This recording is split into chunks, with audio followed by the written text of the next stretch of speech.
அமலாக்கத்துறை விவகாரத்தில் அண்ணாமலை சொல்வதற்கு எல்லாம் பதில் சொல்ல வேண்டிய அவசியம் கிடையாது என அமைச்சர் ரகுபதி கூறினார். அமலாக்கத்துறை விவகாரத்தை அரசு பார்த்துக் கொள்ளும் என்றவர், தேர்தல் நேரத்தில் மத்திய அரசு என்ன வேண்டுமானாலும் செய்யும் என்றும் அதையும் எதிர்கொள்ள திமுக தயாராக இருப்பதாகவும் தெரிவித்தார்.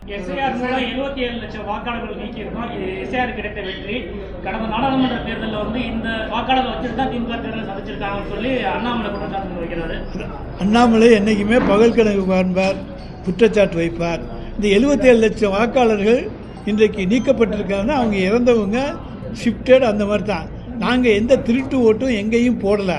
திருட்டு ஓட்டு யார் போடுவாங்க என்பது இந்தியாவுக்கு தெரியும்.